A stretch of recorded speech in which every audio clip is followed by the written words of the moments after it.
पाहताय प्रहार टीव्ही, सत्यमेव व्रतम।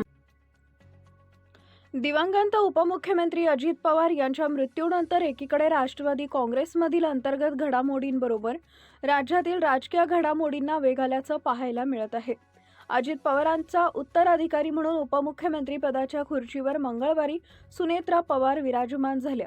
यावेळी सुनेत्रा पवार यांचे डोळे पतीच्या आठवणींना पाणावल्याचं दिसून आले, तर त्यांच्यासोबत असलेले पार्थ पवार ही हुंदके देत आपल्या वडिलांच्याच केबिनमध्ये आईला उपमुख्यमंत्री होताना पाहून वडिलांच्या आठवणीत रडले।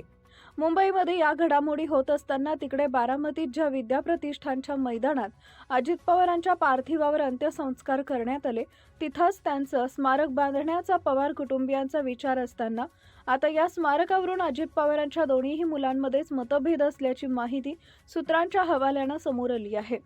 अजित पवारांच्या निधनाच्या धक्क्यातून सावरत पवार कुटुंबानं तातडीनं अजित पवारांच्या स्मारकासंदर्भात काम सुरू केल्याचं दिसून आले।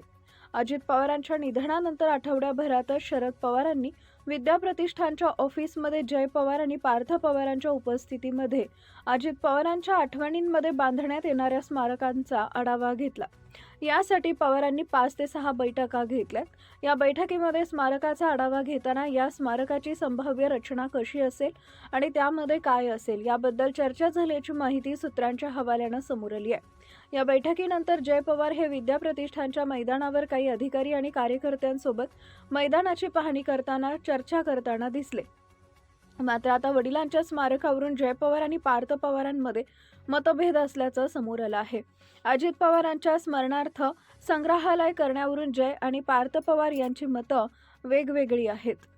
जय पवार यांचा अजित पवार यांचं संग्रहालय पुण्यात करावं आणि स्मारक बारामतीत असावं असा आग्रह आहे। मात्र या संदर्भात पार्थ पवार यांच्याकडून वेगवेगळी भूमिका मांडण्यात आली आहे।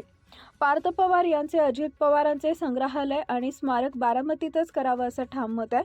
अजित पवारांचं पुणे जिल्हा आणि शहर यावर प्रचंड प्रेम होतं, म्हणून संग्रहालय पुणे शहरात असावं अशी भूमिका मंगळवारी जय पवार यांनी मंत्रालयातील सुनेत्रा पवार यांच्या दालनात पक्षाच्या काही पदाधिकाऱ्यांसमोर मांडत आपली इच्छा बोलून दाखवली। जय पवारांच्या भूमिकेशी फारकत घेणारी पार्थ पवारांची भूमिका असल्यानं वडिलांच्या स्मारकाच्या मुद्द्यावरूनच दोन्ही भाऊ वैचारिकदृष्ट्या आमनेसामने आल्याचं पाहायला मिळतंय। आता यावर तोडगा म्हणून कुटुंब काय तोडगा काढणार हे पाहणं महत्त्वाचं ठरणार आहे।